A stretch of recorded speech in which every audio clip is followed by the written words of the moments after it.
Let's jump right into today's explainer. We're unpacking a really fascinating, honestly, universally relatable dialogue from November 2018 between a seeker named Xu and the supreme ancestor of Buddha.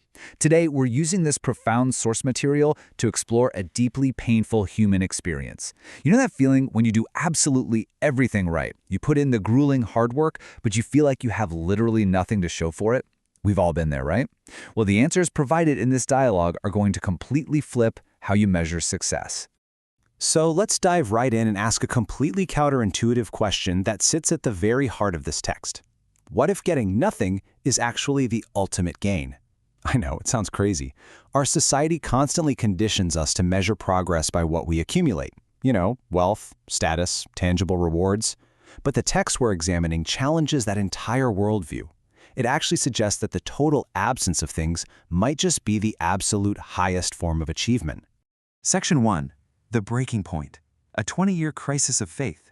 We kick things off with a deeply human crisis, working tirelessly on your personal growth but seeing zero visible rewards. The seeker here, Shuifeng, has hit an absolute emotional wall. And 20 is the magic number here. He's dedicated a staggering 2 full decades to intensive self-refinement. He talks about calming his mind, stopping his desires, establishing the consciousness of a celestial being, and just unconditionally giving to others. 20 years, that's a massive, massive chunk of a human life. And after all that time, he feels completely empty-handed. It's this wild, painful juxtaposition between his internal and external reality. Internally, he's practiced this rigorous discipline, calming the mind, selfless dedication, shutting down desires. But externally, the reality is just brutal. He hasn't gained any sort of gracious life. Actually, it's the opposite. He's literally lost his house, his car, and his money.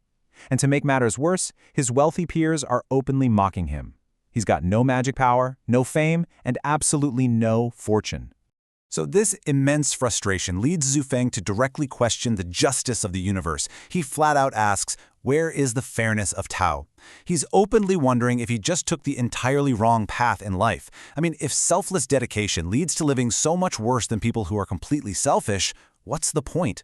It's this incredibly raw, honest moment of existential doubt, and it perfectly sets up the profound revelation that's about to hit him.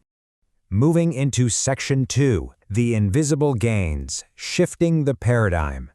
In response to Xu despair, the ancestor of Buddha doesn't offer him a magical bag of gold or anything like that. Instead, he entirely shifts the paradigm. He drops this staggering statistic. Over those exact same 20 years that Xu felt he was just wasting his time, roughly 800 million people have been agonizingly struggling with illness. 800 million. The ancestor points out that Xu has been almost entirely free from illness during that entire 2-decade span. And he goes even further. The text states that 600 million people have died abnormally during that exact same time frame. The ancestor is using these massive figures to prove a really specific point here. Shuifeng's entirely illness-free and disaster-free 20 years, that's not just some baseline human right. It's actually a phenomenal unseen achievement. It is the direct, invisible result of his rigorous self-improvement. This just brilliantly illustrates the true nature of wealth. Xu is lamenting his lost material wealth, right? But he unknowingly gained sound sleep with absolutely zero insomnia. He complains about having no worldly status, but that exact lack of status kept him completely safe from the thieves and robbers who constantly target the wealthy. And while he's bemoaning his lack of fame, he's actually accompanied by pure confidants who provide unconditional help, without any of the drama or backstabbing that usually comes with being famous. He was so intensely focused on what he didn't have, he completely missed the incredible quality of the life he was actually living. But the ancestor doesn't just stop at physical safety. Even more mind-blowing are the unseen spiritual milestones happening in the background. While Xu thought he was just spinning his wheels, his selfless dedication was doing massive work behind the scenes. He was gradually repaying multi-generational debts. He was finishing off his secular ties, drawing much closer to heaven, and actively breaking free from the cycle of reincarnation. These are monumental spiritual victories, and he achieved them completely unknowingly. So, the crucial point is captured beautifully in this realization from the ancestor. You must know that avoiding illness and disaster is equal to gaining. It requires a total rewiring of how we view our lives. Simply maintaining a balanced life, enjoying pure friendships, and preventing deep suffering, that constitutes a massive, profound victory. Neutrality and peace aren't emptiness. They are literally the ultimate wealth. Section 3. The Law of Gestation. Learning from nature. Now, even after hearing all of this, Shufeng admits he still feels kind of empty compared to rich people, which honestly is pretty relatable. This prompts the ancestor to point him toward the ultimate teacher, the laws of nature, specifically the concept of gestation. Gestation is that incredibly long, unseen process of development and internal growth that just has to happen in the dark before true maturity or birth can ever occur.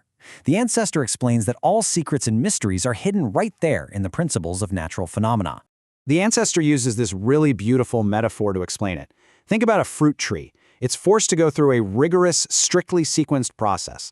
First, you've got spring budding and growth, then flowering and fruiting. All of this has to happen long before it ever reaches step 3, producing mature fruit. You cannot rush the tree, and you definitely cannot skip the steps. Think about the sharp contrast here.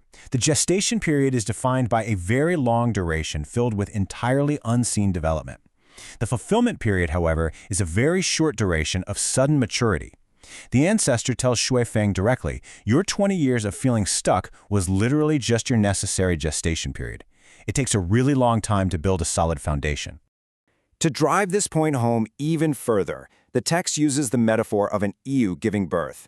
A lamb develops inside the womb in total darkness. It's entirely unable to see the outside world or even understand its own future.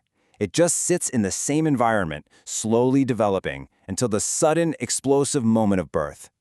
And this brings us to one of the most comforting quotes in the entire dialogue. The ancestor says, "As long as you do not get out of the womb, it is natural and understandable to be confused, but irritability is not necessary." I love this because it normalizes our anxiety entirely. Of course you feel confused and empty. You simply haven't been born out of your spiritual womb yet. You're still developing. You just have to trust the procedure. And our final section, Awakening to the Light, the final realization. Equipped with this incredible paradigm shift regarding the laws of nature and all his hidden blessings, Shufeng's crisis of faith finally shatters. He gets it now. Look at this transformation. He declares that his heart is now bright and clear. He fully accepts that his 20 years weren't a void of nothingness or a waste of time at all. They were an essential, dark development phase. He resolves to patiently keep growing inside what he beautifully calls the big womb of the world, with the ultimate goal of one day being born into the heavenly world. He no longer feels robbed. He feels prepared. I want to wrap up our explainer today by passing this powerful realization right over to you. I really want you to ponder this the next time you feel like your hard work is just going completely unrewarded. What if you aren't failing, but simply still in the womb? What disasters has your current path silently protected you from? And what incredible future are you currently gestating for in the dark? Keep growing, keep developing, and trust your process. Thanks so much for joining me on today's explainer, and keep seeking clarity.